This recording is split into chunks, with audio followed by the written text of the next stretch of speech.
Niin tosiaan juttu on ollut se, että mä joudun väriä pinkiksi paikassa nimeltä Pink Style. Ja täällä on tosi hyvä paikka Rajamäellä, R-kioskin vieressä semmonen kampaamo, joka nimi on Pink Style, sieltä mä värjään sitten pinkiksi. Niin kannattaa oikeesti mennä kannattaa mennä, tässä on osoite, että missä se Pink Style sijaitsee. Kannattaa käydä sielläkin, mäkin värjään pinkiksi, sen paikka nimi on Pink Style, niin sen takia se muutenkin se on tosi hyvä paikka, siellä on mukavaa palvelua ja kaikkea vastaavaa, se on oikeesti tosi mukava paikka. Ja ei mikään huono muutenkaan. Niin toisaalta tosiaan kohta hypätään siihen värjäykseen, siellä sitten värjätään, mulla on koulun jälkeen se värjäys. Laitettu vestyn vasta hiukset ja kohta alkaa värjäys sitten. Nyt hiukset laitettu hienosti ja tuletaan värjäämään sitten tänne Pink Styliin. Kiva. Kohta sulla pinkit ja sit sä oot kaunis.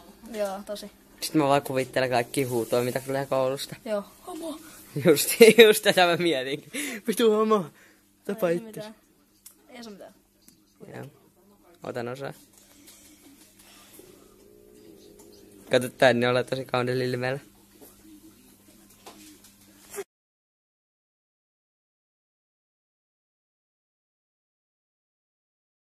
No niin, nyt mulla on sitten laitettu jo tää alkuväri, mutta ei tää ole vielä valmis onneksi.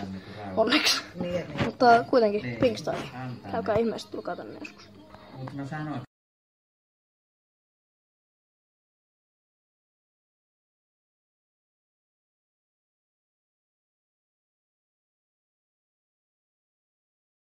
Se video.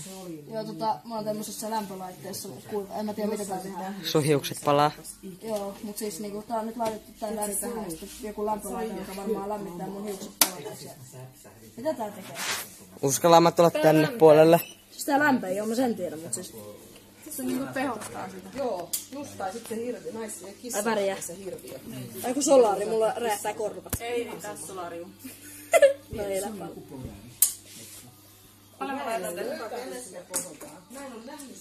Mielipide.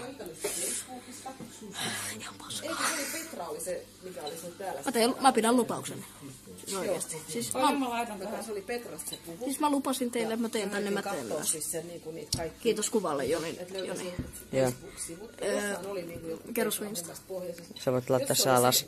Okei, se on siellä alhaalla.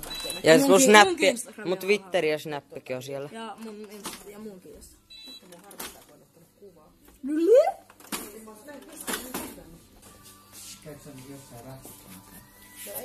Lämmittääks toi jo? Vähän tuli kuuma. Joo, mä lähden tästä nyt pois, mennään mulkeen, kun tulee kuuma. Ois varmaan ollut kuumempi, jos raksa ei jos ollut tossa. Joo.